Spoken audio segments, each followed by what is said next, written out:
नमस्कार, मैं doctor Krishna Gopal Verma Chandra astro PD channel में आपका स्वागत करता हूं और एक बार पुनः बहुत ही मज़ेदार, बहुत ही रोचक, बहुत ही संजीदा विषय लेकर हाजिर हुआ हूं। और ये आजकल मॉडर्न ज़माने में बड़ा वांटेड जैसा सब्जेक्ट भी है कि भाई हमारे होने वाले स्पाउस का नेचर कैसा होगा। आप मेल हैं, फीमेल हैं, सब में उत्सुकता बनी रहती है। इवन जो लोग मैरिड हैं वो लोग भी ये जानना चाहते हैं कि देखूं ईश्वर ने मेरे लिए जो स्पाउस लिखा था वो ऐसा ही लिखा था या ऐसा तो नहीं, कहीं बदल गया है। तो ये बड़ा इम्पोर्टेंट विषय, आपको मज़ा आएगा। शुरुआत करते हैं और मैं एक बार रूपरेखा बता देता हूँ। हम 3-4 चीज़ें इसमें देखते हैं।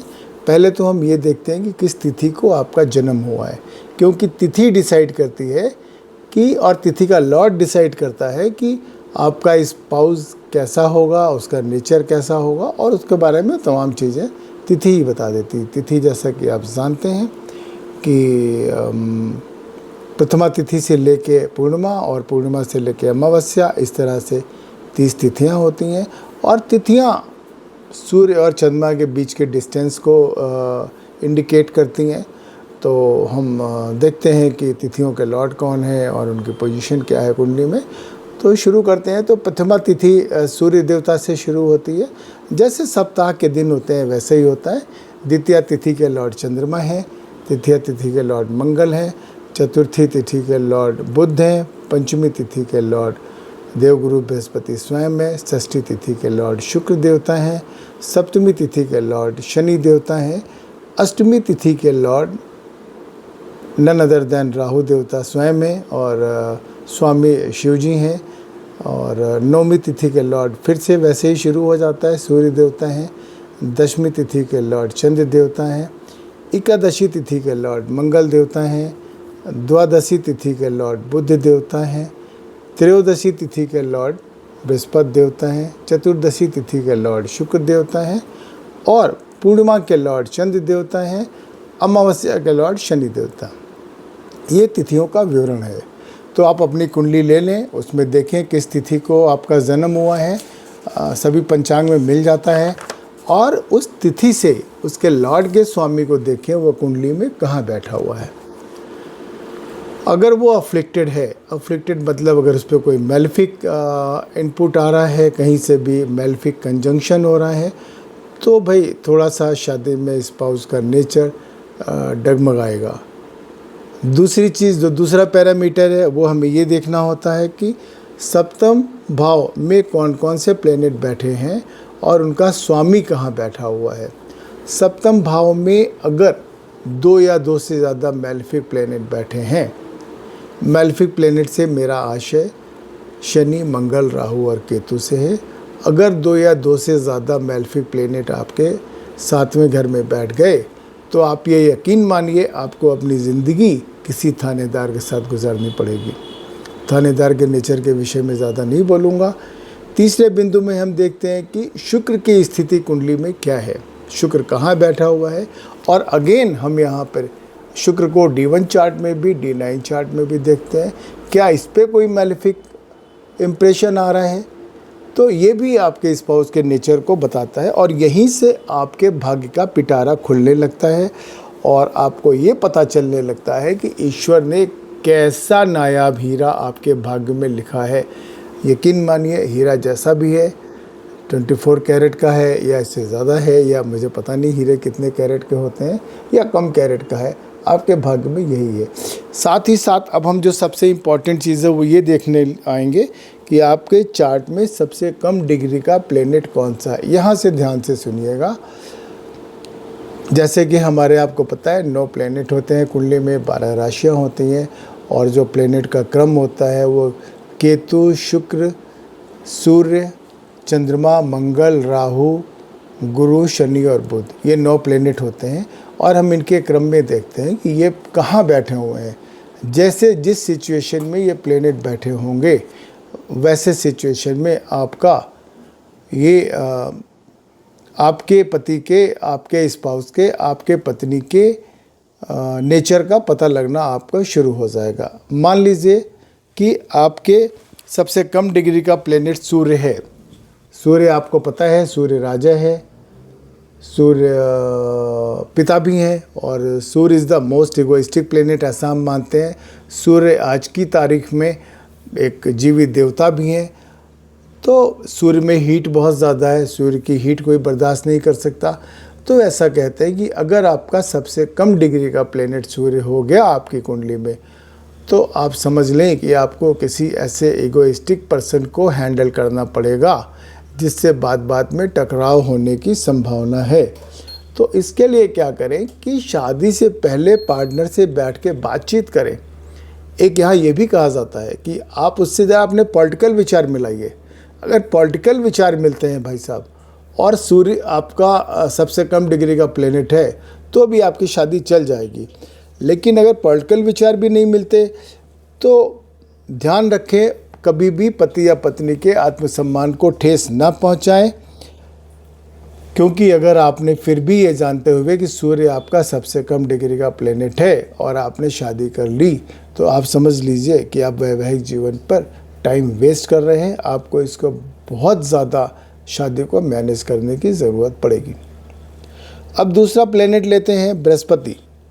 यदि बृहस्पति सबसे कम डिग्री का प्लेनेट है तो आप बड़े भाग्यशाली हैं। बृहस्पति, जैसा आप जानते हैं, दो गुरु बृहस्पति को रिप्रेजेंट करते हैं। ये गुरु हैं, अच्छे सलाहकार हैं। तो अगर आपका 0 डिग्री का प्लेनेट बृहस्पति हो गया तो आपको लाइफ में एक बहुत अच्छा गुरु, बहुत अच्छा सलाहकार पति या पत्नी के रूप में प्राप्त होने वाला है। और कुंडली में ये जहाँ भी बैठा होगा, जैसे मान लीजिए दूसरी कुंडली के दूसरे भाव में गुरुदेव बृहस्पति बैठे हैं, तो परिवार के मामले में, फाइनेंस के मामले में, खान पान के मामले में आपका स्पाउस ही आपका गुरु है और आपको कभी भी गलत राह पे चलने नहीं देगा। और आप कभी भी कोई गलती कर रहे हैं वो बात बात में बोलेगा, समझाएगा। इस तरह से आप बहुत ही खुशहाल शादीशुदा ज़िंदगी बिताने जा रहे हैं। आपको वर्ल्ड की बेस्ट एडवाइस मिलने वाली है और आप चैन की बंसी बजाने वाले हैं अगर बृहस्पति आपका सबसे कम डिग्री का प्लेनेट है। मंगल यदि आपकी सबसे कम डिग्री का प्लेनेट है तो ये स्पाउस की एनर्जी को मार्स जैसा रिप्रेजेंट करेगा।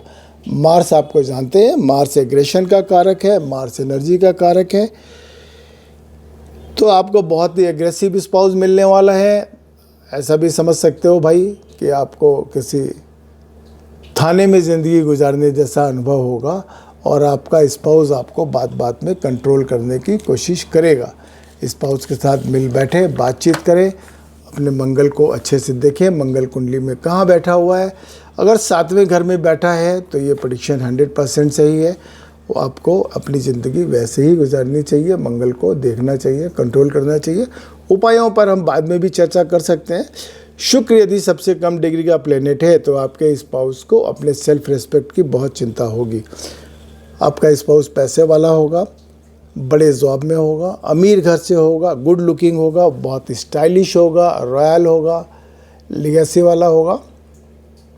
हाँ, करना क्या है कि स्पाउस को समय समय पर अच्छा गिफ्ट देते रहें। उसको जब कभी ब्लू मून नाइट हो बाहर घुमाने ले जाएं, उसको अच्छा परफ्यूम गिफ्ट करें, बाहर अच्छा खाना वाना खिलाएं, तो आपकी मैरिड लाइफ बहुत अच्छी चलने वाली है। अगले प्लेनेट में हम बुध पर आते हैं। बुध यदि सबसे कम डिग्री का प्लेनेट हुआ तो आपको स्पाउस बहुत ही नटखट, बहुत ही बातूनी, बहुत ही खूबसूरत, अपने से कम उम्र का मिलने की ज़्यादा संभावना है। बहुत गुड लुकिंग होगा, हाजिर जवाब होगा, व्यापार में, फाइनेंस में बहुत अच्छा होगा। साथ ही साथ वो ये भी चाहेगा, पूछ भी सकता है, आप भी पूछ सकते हो कि क्या आपको फाइनेंशियल मैटर्स हैंडल करना आता है। अगर बुध आपका सबसे कम डिग्री का प्लेनेट है तो लोग अक्सर अपने स्पाउस से ये उम्मीद करते हैं कि उनके लिए फाइनेंशियल डिसीजन उनका स्पाउस ले। चंद्रमा यदि आपका सबसे कम डिग्री का प्लेनेट है तो ये भी बहुत अच्छा माना जाता है, लेकिन इसमें चंद्रमा की स्थिति को देखना बहुत ज़रूरी होता है। इसमें इमोशनल रिलेशन पति पत्नी के होते हैं। बात बात में पति पत्नी बात करते करते बड़े इमोशनल हो जाते हैं, कई बार रो पड़ते हैं। अब अगर चंद्रमा खराब स्थिति में है भाई साहब, तो आप समझ लें कि इमोशनल ट्रॉमा होने वाला है। लेकिन यदि चंद्रमा अच्छी स्थिति में है तो होता यह है कि स्पाउस आपके मदरली बिहेव करता है, आपको बच्चे की तरह पालता है, छोटी छोटी बातों का ध्यान रखता है और आपके जीवन को बहुत ही खूबसूरत सुंदर बनाता है। इसमें एक बात और भी है, अगर चंद्रमा आपका सबसे कम डिग्री का प्लेनेट है तो आप जिस बंदे से प्यार कर रही हैं, आपकी शादी उसी से होने वाली है, वो लौट कर वापस आएगा अगर छोड़कर चला गया है तो भी। शनि यदि आपका सबसे कम डिग्री का प्लेनेट है तो आप समझ लीजिए आपको किसी बड़े बुजुर्ग के साथ ज़िंदगी गुजारनी पड़ेगी। आपका पति, आपकी पत्नी आपको बात बात में टोकेंगे, रोकेंगे, समझाएंगे। जैसे घर के बड़े बुजुर्ग होते हैं ना, बैठे होते हैं, अब जैसे ही बाहर निकलते हो, कहाँ जा रहे हो, कब तक आओगे, फिर क्या खाओगे, सामान खाने का लिया नहीं लिया, पीने का नहीं लिया, अच्छा ऐसा बड़े पॉजिटिव हो जाते हैं, ऐसा करो कि शाम को 6 बजे तक लौट आना, बाहर मत रहना, बाहर बहुत खतरे हैं, गुंडे मवाली हैं। ऐसे करके वो आपको ऐसा पति मिलेगा। और बहुत ज़्यादा पॉजिटिव जब हो जाते हैं ना, तो इसमें डाइवोर्स की नौबत भी आ जाती है। ये बात ध्यान रखिएगा। आपके प्रोफेशन में भी वो आपको बार बार रोकने टोकने की कोशिश करेगा। इसके अलावा यहाँ हम राहु केतु को कंसीडर नहीं कर रहे हैं क्योंकि वो रिवर्स वक्री चलते हैं। इन सब के अलावा आपको एक सबसे इम्पॉर्टेंट पार्ट, आपकी कुंडली का D3 चार्ट भी खोलना है। D3 चार्ट में जाइए और देखिए, यदि आप पत्नी के बारे में जानना चाह रहे हैं तो देखिए आपका शुक्र D3 चार्ट में कहाँ बैठा है, किसके साथ कंजंक्ट है, किसकी दृष्टि पड़ रही है, वैसी ही पत्नी आपको मिलने वाली है। और यदि आप महिला हैं और आप अपने पति की तलाश कर रही हैं तो फिर आपको मंगल देखना पड़ेगा कि आपकी D3 चार्ट में मंगल कहाँ बैठा है। D1 तो आप देखेंगे, D3 भी देखेंगे, और D3 जो होता है वो फाइनल आपको डिसीजन सुनाता है कि भाई आपका मंगल D3 चार्ट में अच्छी पोजीशन में है, सूर्य के साथ है तो गवर्नमेंट हस्बैंड मिलेगा, गवर्नमेंट जॉब वाला मिलेगा।